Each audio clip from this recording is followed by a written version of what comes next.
الحمد لله رب العالمين والعاقبة للمتقين والصلاة والسلام على سيد الأنبياء والمرسلين أما بعد فأعوذ بالله من الشيطان الرجيم بسم الله الرحمن الرحيم وما خلقت الجن والإنس إلا ليعبدون صدق الله العظيم. پڑھیں الصلاة والسلام عليك يا رسول الله، الصلاة والسلام عليك يا حبيب الله، الصلاة والسلام عليك يا نبي الله،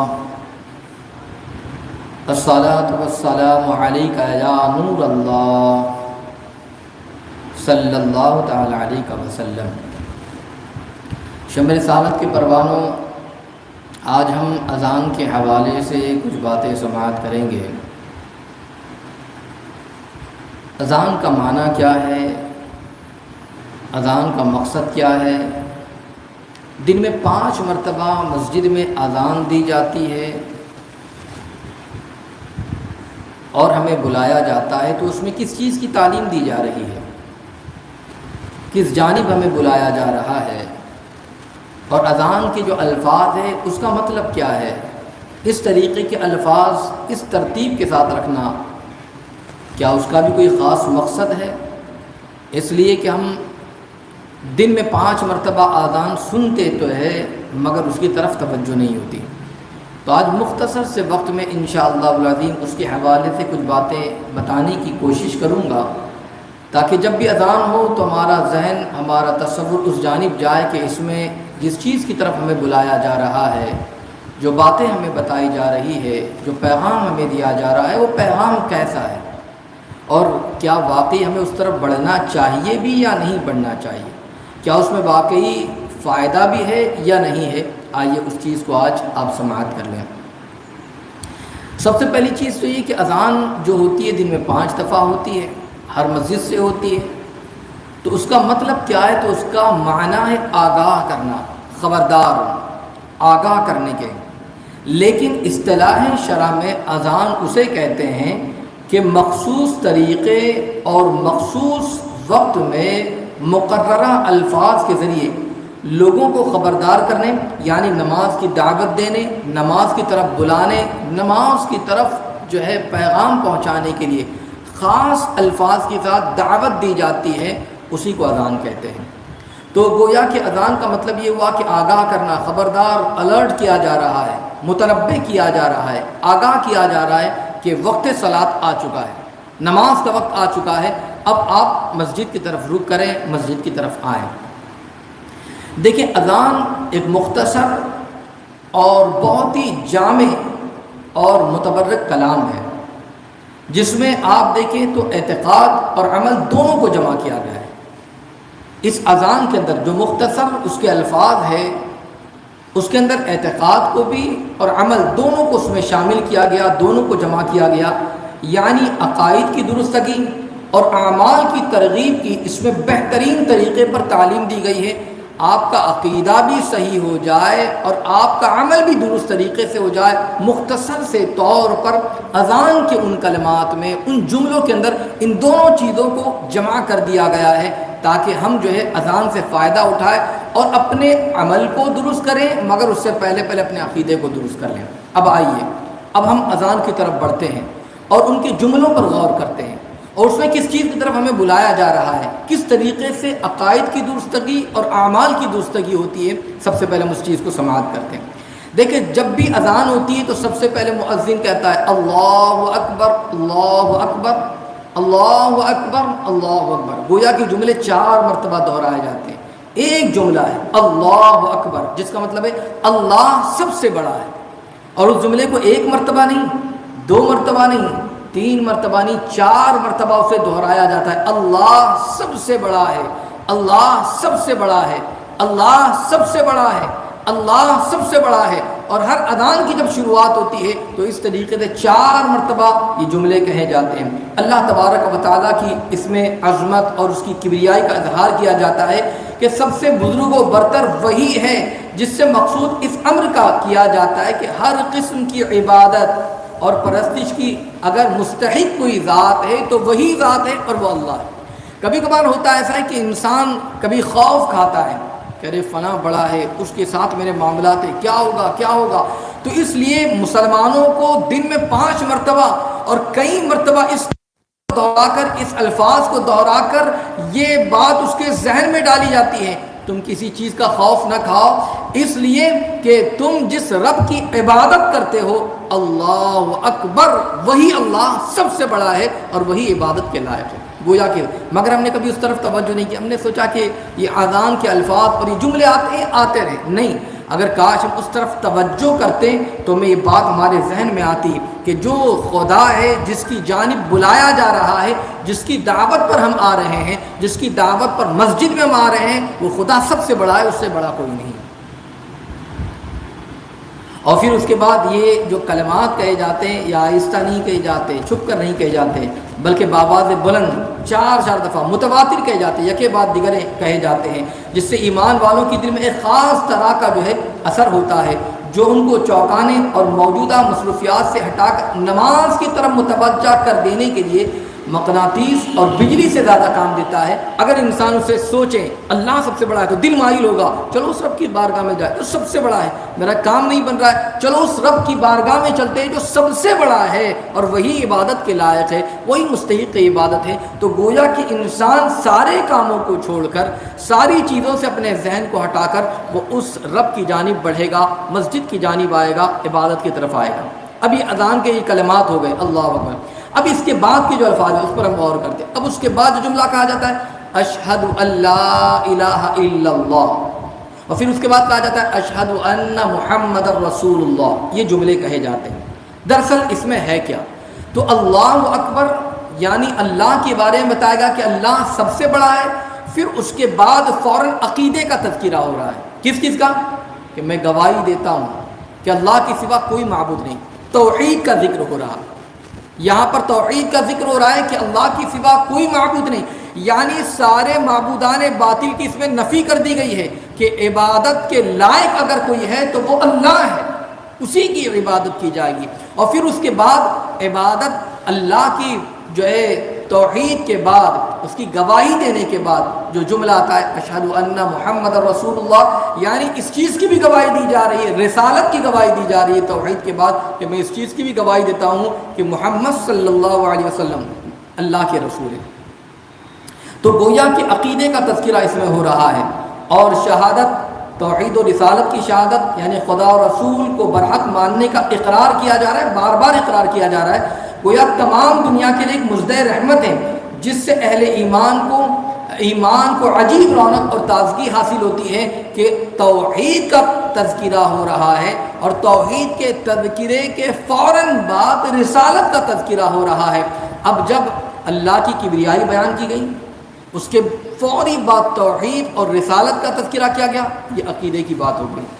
مگر اب اس کے بعد کا جو جملے آ رہے ہیں، اس کے بعد جس طرف ہمیں بلایا جا رہا ہے وہ عمل ہے، وہ کام کی طرف بلایا جا رہا ہے، یعنی اپنے عقیدے کو درست کر لیں سب سے پہلے، اور عقیدے کو درست کرنے کے بعد جس عمل کی طرف بلایا جا رہا ہے تو مؤذن کہتا ہے حی علی الصلاۃ، حی علی الفلاح، اور اسے 2 مرتبہ کہتا ہے۔ وہ کہتا ہے حی علی الصلاۃ، آؤ نماز کی طرف، پھر کہتا ہے حی علی الصلاۃ، آؤ نماز کی طرف، پھر کہتا ہے حی علی الفلاح، آؤ کامیابی کی طرف، پھر کہتا ہے حی علی الفلاح، آؤ کامیابی کی طرف۔ تو مؤذن اذان کے اندر ان جملوں کو 2 مرتبہ دہراتا ہے، اور یہ کہہ کر نماز اور اعمال صالحہ کی طرف جب بلایا جاتا ہے اس ترتیب سے کہ اگر آپ دیکھیں سب سے پہلے اللہ کی کبریائی بیان ہوئی اللہ اکبر کہہ کر، پھر توحید اور رسالت کا تذکرہ ہوا اشہد ان لا الہ الا اللہ اشہد ان محمد رسول اللہ۔ جب توحید اور رسالت کا تذکرہ ہو گیا، اب اس کے بعد صلاۃ کی جانب یعنی نماز کی جانب اور فلاح کی جانب یعنی کامیابی کی جانب جو ہے بلایا جا رہا ہے۔ اس میں اس جانب اشارہ کیا جا رہا ہے کہ توحید اور رسالت کی شہادت کے بغیر جس پر ایمان کا دار و مدار ہے، بلکہ عین ایمان توحید و رسالت ہے، اللہ کی عبادت و بندگی کرنا، اس کی گواہی دینا اور اس کے رسول صلی اللہ علیہ وسلم کی گواہی دینا، تو گویا کہ یہ عین ایمان ہے۔ اگر یہ درست نہیں ہے تو یاد رکھ لیجئے آگے کے اعمال آپ کے درست نہیں ہوں گے۔ تو گویا کہ اذان کے اندر سب سے پہلے عقیدے کی درستگی ہو رہی ہے، اور عقیدے کی درستگی کے بعد اعمال کی طرف بلایا جا رہا ہے۔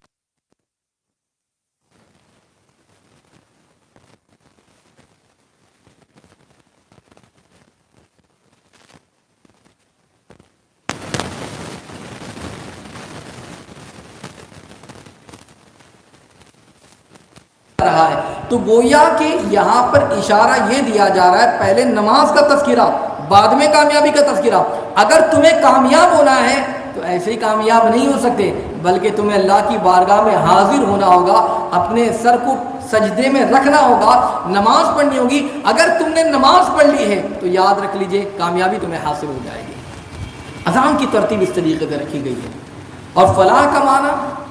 تو فلاح کا معنی جو ہے وہ کامیابی اور کامرانی کے ہیں۔ بس دعوت نماز کے بعد لفظ فلاح کا استعمال گویا اشارہ ہے کہ نماز تم نے پڑھی تو نماز پڑھنے کے بعد جو نتیجہ ملنے والا ہے، جو اس کا رزلٹ آنے والا ہے، وہ رزلٹ کامیابی ہے۔ آج ہم کامیابی تلاش کرتے یہاں وہاں گھوم کر، کس کس کے پاس جا کر ہم چاہتے کہ ہم کامیاب ہو جائے، مگر یاد رکھ لیجئے جہاں پر کامیابی رکھی گئی ہے اس جانب تو ہم بڑھتے ہی نہیں ہیں، اور جہاں دیکھو وہاں پر ہم کامیاب۔ اچھا ایک چیز اور ہے، یہاں پر کامیابی کا جو تذکرہ کیا گیا ہے حی علی الفلاح، میں آپ کو بتاؤں اگر کوئی کامیابی کسی آفس میں جا کر، کسی جاب میں جا کر، کسی کام میں جا کر اگر ہم کامیابی تلاش کرتے تو وہ کامیابی اگر ممکن ہو سکے، ہو بھی گئی تو ہو سکتا ہے دنیاوی کامیابی ہوگی، تھوڑے ٹائم کے لیے، کچھ وقتوں کے لیے، کچھ سالوں کے لیے کامیابی ہو سکتی ہے، مگر قربان یہ نماز کا تذکرہ جو کیا جا رہا ہے حی علی الصلاۃ، نماز کی جانب بلایا جا رہا ہے، آؤ نماز کی طرف، اور اس کے بعد جو کامیابی کا تذکرہ ہے کامیابی کی طرف، تو گویا تم نے نماز پڑھ لی تو صرف یہ کامیابی دنیاوی کامیابی نہیں ہے، بلکہ تمہیں دنیاوی کامیابی بھی ملے گی، اخروی کامیابی بھی تمہیں حاصل ہو جائے گی، اور وہ دونوں کامیابی تمہیں نماز کے ذریعے حاصل ہونے والی ہے۔ جب یہ جملے ہو گئے پھر اس کے بعد مؤذن کہتا ہے اللہ اکبر اللہ اکبر، گویا کہ پھر 2 مرتبہ اللہ کی کبریائی کا پھر تذکرہ ہوتا ہے، اللہ سب سے بڑا ہے، وہی عبادت کے لائق۔ یعنی اب یہاں پر اس جانب توجہ دلائی جا رہی ہے، تم جس عبادت کی طرف تمہیں بلایا جا رہا ہے نا، یعنی نماز کی طرف تمہیں بلایا جا رہا ہے، سجدے کے لیے تمہیں بلایا جا رہا ہے، رکوع کے لیے تمہیں بلایا جا رہا ہے، بندگی کے لیے تمہیں بلایا جا رہا ہے، تو یاد رکھ لو وہی عبادت کے لائق ہے، اسی کی جانب تمہیں عبادت کے لیے بلایا جا رہا ہے، اللہ اکبر جو سب سے بڑا ہے۔ کوئی اشارہ اس طرف دیا جا رہا ہے، اس خدا کی طرف بلایا جا رہا ہے جس کے علاوہ کوئی عبادت کے لائق نہیں، کوئی مستحق عبادت نہیں۔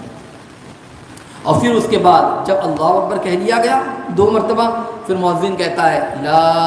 الہ الا اللہ، اللہ کے سوا کوئی معبود نہیں، یہ جملہ کہتا ہے لا الہ، اسی پر اذان کا اختتام بھی ہوتا ہے۔ تو اللہ کے سوا کوئی عبادت کے لائق نہیں ہے، اس سے گویا اس لوگوں کو جو ہے اس بات سے متنبہ کیا جا رہا ہے کہ جب وہ اس عبادت کی طرف متوجہ ہوں، جب وہ اس عبادت کی طرف اپنے قدم کو بڑھائیں اور آئیں، تو کہیں خدا کے سوا کسی دوسرے چیز کو مقصود اصلی نہ ٹھہرا لیں کہ ہم آ رہے ہیں تو کسی اور جانب بڑھ رہے ہیں، کسی اور کی طرف عبادت نہیں، بلکہ ان کی مشتاق نظریں اسی جناب کی طرف لگی رہیں کہ مجھے جس جانب بلایا جا رہا ہے، وہ جس طرف مجھے بلایا جا رہا ہے وہ اللہ کی طرف بلایا جا رہا ہے، اور وہی خالق و مالک اور سب سے بڑا وہی ہے، مجھے اسی کی طرف بلایا جا رہا ہے اور اسی کی عبادت کرنے کے لیے بلایا جا رہا ہے۔ تو آپ دیکھیں کہ گویا کہ اذان کے ان کلمات، ہم دن میں 5 دفعہ اذان سنتے ہیں، مگر کبھی ہم نے اس طرف توجہ نہیں کی کہ اذان کے کلمات اور پھر اذان کے یہ مختصر کلمات مگر کتنے جامع کلمات ہیں، کتنی بہترین تعلیم اس اذان کے اندر دی گئی ہے، مگر ہم اس سے غافل ہیں، اس لیے کہ ہم اس کی طرف توجہ نہیں کرتے۔ مگر اگر اس میں دیکھیں، غور و فکر کریں تو اس میں بہت ساری چیزیں ہمیں سمجھ میں آتی ہیں۔ ہم اپنے بچوں کو بتائیں، خود بھی دیکھیں کہ اذان کی کلمات پر اگر ہم غور کریں گے تو گویا کہ ہمارا عقیدہ بھی مضبوط ہوگا، ہم جس خدا کی جانب جا رہے ہیں ہمیں اس خدا کی جانب جو ہے یہ بتایا جا رہا ہے کہ وہی سب سے بڑا ہے، عبادت کے لائق وہی ہے، تو تم اسی کے سامنے ماتھا ٹیکو، کامیاب ہو جاؤ گے، کامران ہو جاؤ گے۔ مگر ایک چیز اور، کیا آپ نے غور کیا کہ جب اذان شروع ہوتی ہے تو اللہ اکبر کہا جاتا ہے، 4 مرتبہ یہ جملے کہے گئے، اور جب اذان کا اختتام ہوتا ہے حی علی الفلاح، حی علی الفلاح کے بعد پھر اللہ اکبر 2 مرتبہ کہا جاتا ہے، تو ابتدا میں بھی اللہ اکبر کہا گیا اور جو اینڈنگ ہے اس میں بھی 2 مرتبہ اللہ اکبر کہا جا رہا ہے، کیا وجہ ہے اس کی؟ ایک مرتبہ کہہ دیا گیا تھا بات ختم ہو جاتی، مگر شروع میں بھی کہا جا رہا ہے اور اخیر میں بھی کہا جا رہا ہے، تو اس کی وجہ علماء بیان کرتے ہیں کہ اذان کا آغاز اللہ اکبر کے ذریعے اور اس کا اختتام اینڈنگ جو ہو رہی ہے وہ بھی اللہ اکبر پر، یہ اس جانب اشارہ کیا جا رہا ہے، اس جانب ہمارے دل کو متوجہ کیا جا رہا ہے، هو الاول والآخر، وہی سب سے پہلے ہے اور وہی سب سے اخیر میں ہے، یعنی سب سے پہلے اور سب سے اخیر، گویا کہ سب سے بتایا جا رہا ہے اول بھی وہی ہے آخری بھی وہی ہے، ساری کے ساری چیزوں کے لیے فنا ہے، ختم ہے، کل من علیہا فان، ہر چیز فنا ہو جائے گی، وَيَبْقَى وَجْهُ رَبِّكَ ذُو الْجَلَالِ وَالْإِكْرَامِ، باقی رہنے والی اگر کوئی ذات ہے تو احکم الحاکمین کی ذات ہے، اللہ تبارک و تعالیٰ کی ذات ہے۔ اس میں اس یقین اور اس عزم کی تعلیم بھی دی گئی ہے کہ تمام دنیا فانی ہے، کوئی چیز ذات الہی کے سوا باقی رہنے والی نہیں ہے، بس اگر باقی رہنے والی کوئی ذات ہے تو اللہ تبارک و تعالیٰ کی ذات ہے، بس دل کو دنیا کے بکھیڑوں سے یکسو کر کے نماز کی طرف متوجہ ہو جانا چاہیے، اور اپنی چند روزہ جو زندگی ہے اس کو اللہ تبارک و تعالیٰ کی عبادت اور اس کی بندگی کے لیے صرف کر دینا چاہیے۔ یہ اس طریقے سے اگر کوئی بندہ کرتا ہے تو یاد رکھ لیجیے وہ بندہ کامیاب ہے، وہ بندہ کامران ہے۔ اذان یہ اگرچہ دعوت نماز ہے جس کے ذریعے لوگ نماز کی طرف لوگوں کو بلایا بھی جاتا ہے، لیکن اس میں ایک حکمت یہ ہے کہ اذان سن کر پہلے انسان اپنے ایمان کو تازہ کر لے، اپنے ایمان کو وہ کامل کر لے، پھر نماز کا قصد کرے، پھر نماز کا ارادہ کریں، کیونکہ صحت اعمال کے لیے یعنی اپنے اعمال کی درستگی کے لیے اس کو صحیح کرنے کے لیے ایمان شرط ہے، یعنی ایمان ہے تو آپ کا عمل صحیح ہے۔ آپ دیکھیں اگر کوئی غیر مسلم ہے، اس نے بہت اچھے اچھے کام کیے، یعنی رمضان شریف کا مہینہ پایا، اس نے روزہ بھی رکھ لیا، صبح سے شام تک بھوکا رہا، مگر اسے وہ ثواب نہیں ملے گا جو کسی مسلمان کو ملے گا، اس لیے کہ مسلمان پہلے کلمہ پڑھتا ہے، مسلمان ہوتا ہے، پھر اس کے بعد وہ اللہ کی وہ عبادت کر رہا ہے، تو گویا کہ اسے وہ اجر دیا جا رہا ہے۔ مگر کسی نے اللہ پر ایمان نہ رکھ کر اگر کوئی عمل کیا، اچھے کام کیا، تو اسے دنیا میں اس کا فائدہ مل جائے گا۔ کسی نے بھوکے کو کھانا کھلا دیا، اللہ پر یقین ہے، اس کو دنیا میں اس کا فائدہ مل جائے گا، یعنی اب اس کا کام بن گیا، پریشانی اس کی دور گئی، اس کا آخرت میں اس کے لیے کوئی اجر نہیں ہے۔ تو اعمال کی صحت، اعمال صحیح ہونے کے لیے ایمان شرط ہے، تو گویا اذان کے اندر پہلے ایمان کو صحیح کرایا جا رہا ہے، پھر اس کے بعد اپنے عمل کی طرف بلایا جا رہا ہے۔ پہلے اللہ کی گواہی دے دو، حضور کی گواہی دے دو، اور پھر اس کے بعد نماز کی طرف آؤ۔ اگر تمہارا ایمان صحیح نہیں ہے اور اگر تم نماز کی طرف آؤ گے تو یاد رکھ لیجئے اس نماز سے تمہیں فائدہ نہیں ہونے والا ہے۔ اگر جو حضور علیہ الصلوۃ والتسلیم کو گالیاں دیتا رہے، حضور علیہ السلام کی شان میں بکواسیں بکتا رہے اور آئے نماز پڑھنے کے لیے، فائدہ نہیں دے گی۔ اپنے ایمان کو صحیح کرو، پھر اس کے بعد نماز کی طرف آؤ، تو یاد رکھ لیجئے وہ نماز تمہیں کامیابی بھی دلائے گی، کامرانی دلائے گی، اور تمہیں ہر محاذ پر دنیا میں بھی اور آخرت کے اندر بھی کامیاب تمہیں کرتے نظر آئے گی۔ اذان یہ اذکار الہی میں ایک بہت بڑے رتبے کی حامل ہے، اس میں توحید و رسالت کی شہادت علن اعلان ہوتی ہے، اس سے اسلام کی شان اور برکت کا اظہار بھی ہوتا ہے، اور اس کی حدیث مبارکہ میں اذان کی بڑی فضیلت آئی ہے۔ اذان کے جو کلمات آپ سنتے ہیں نا، یہ صرف ایسے ہی نہیں کہ بس کلمات دہرا دیے گئے، اس کی بڑی فضیلت آئی ہے۔ آقا کریم صلی اللہ علیہ وسلم نے فرمایا، جس کا مفہوم ہے اذان کے حوالے سے، کہ انبیاء شہداء کے بعد اذان دینے والے جنت میں داخل ہوں گے۔ تو آپ سوچو کہ کتنے مبارک کلمات ہیں جو اذان کے ہیں۔ جب وہ کوئی کلمات، کوئی مؤذن جب اذان کے کلمات کو دہراتا ہے، آج کل مؤذن کی کوئی اہمیت نہیں ہے، نہ اسے اہمیت دی جاتی ہے، بلکہ حقیر نظروں سے دیکھا جاتا ہے۔ آقا علیہ السلام نے اس کی اہمیت کو واضح فرمایا کہ انبیاء اور شہداء کے بعد جسے جنت میں داخل کیا جائے گا وہ کوئی اور نہیں بلکہ اذان دینے والا ہوگا، جو لوگوں کو کامیابی کی طرف بلاتا ہو، خدا کی طرف بلاتا ہو، مسجد کی طرف بلاتا ہو۔ یاد رکھے انبیاء اور شہداء کے بعد جنت میں وہ داخل کیا جائے گا۔ اور پھر مؤذن کی فضیلت، اذان دینے والے کی جو فضیلت بیان کرتے ہوئے بعض احادیث میں یہ بھی آیا مؤذن کا رتبے کے حوالے سے کہ مؤذن کا رتبہ یہ شہید کے برابر ہے،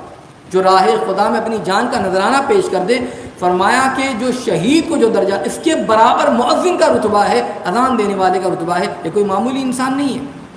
اور فرمایا جہاں تک اذان کی آواز جاتی ہے تو فرمایا وہاں تک سب کی سب چیزیں قیامت کے دن اذان دینے والے کے ایمان کی گواہی دیں گے، اور ارشاد ہوا کہ اگر لوگوں کو معلوم ہو جائے کہ اذان کے کہنے میں کس قدر اجر ہے، کس قدر ثواب ہے، اور پھر ان کو یہ منصب بغیر قرآن ڈالے نہ ملے تو وہ ضرور قرآن ڈالیں گے. یعنی اگر مشقت میں پڑھنا پڑے تب بھی وہ مشقت میں پڑھیں گے، مگر یہ سوچیں گے کاش مجھے اذان دینے مل جائے، کاش مجھے اذان. یعنی کئی لوگ جمع ہو جائے اور کہا قرآن ڈالا جائے گا، جس کا نام نکلے وہ اذان دے گا، تو لوگ قرآن ڈالنے کے لیے جو ہے کوشش کریں گے مگر اذان دینے کی خواہش کریں گے. یہ اذان دینے والے کی فضیلت بیان کی جا رہی ہے، اس پر اتنا زیادہ اجر ہے. اور فرمایا اگر کوئی شخص اذان دینے والے کی فضیلت کے حوالے میں فرمایا کہ اگر کوئی شخص 7 برس تک محض ثواب کی نیت سے اذان کہے تو اس کے لیے دوزخ سے نجات اور جنت کی خوشخبری لکھ دی جاتی ہے اگر کوئی اس طریقے سے اذان دے. اور یہ اس لیے کہ اس نے حدیث اور قرآن کے موافق 7 برس نہیں بلکہ 7 دہائی یعنی 70 برس، گویا کہ تمام عمر اس نے اذان کہی ہے، اللہ کی طرف بلایا ہے، اللہ کی کبریائی کو بیان کیا ہے اور توحید و رسالت کو اس نے بیان کیا، نماز کی طرف بلایا ہے. تو گویا کہ فرمایا جا رہا ہے کہ اگر اس طریقے سے اگر وہ کہتا ہے تو یاد رکھ لیجئے وہ جنت میں اسے داخل کیا جائے گا. اور پھر اذان کی فضیلت میں یہ بات بیان کی گئی کہ اذان دیتے وقت شیطان پر نہایت خوف اور ہیبت طاری ہوتی ہے. جب اذان کہی جاتی ہے نا تو شیطان پر خوف اور اس پر ہیبت طاری ہو جاتی ہے، جس سے وہ بدحواس ہو کر بھاگتا ہے، اور جہاں تک کہ اذان کی آواز جاتی ہے وہ شیطان نہیں ٹھہرتا ہے، اس سے دور چلا جاتا ہے. اور جس مقام پر اذان کہی جاتی ہے وہاں سبحان اللہ کی رحمتوں کا نزول ہوتا ہے، وہاں اللہ تبارک و تعالیٰ کی رحمتوں کا نزول ہوتا ہے. اور وہ پورا کے پورا ایریا، وہ پورا کے پورا مقام جو ہے آفتوں بلاؤں سے محفوظ رہتا ہے. تو اس لیے اذان کے کلمات بڑے مبارک ہیں. آپ نے اذان کے جملوں کے حوالے سے مختصر طور پر سماعت کیا کہ کس طریقے سے اس کی ترتیب کیوں اس طریقے سے رکھی گئی، اللہ اکبر سے لے کر لا الہ الا اللہ تک مختصر طور پر آپ نے سماعت کیا. اور پھر اس میں ہمیں کس چیز کا پیغام دیا جا رہا ہے، اس کے دینے کی جو فضیلت ہے. تو اس لیے یاد رکھیں جب بھی اذان ہو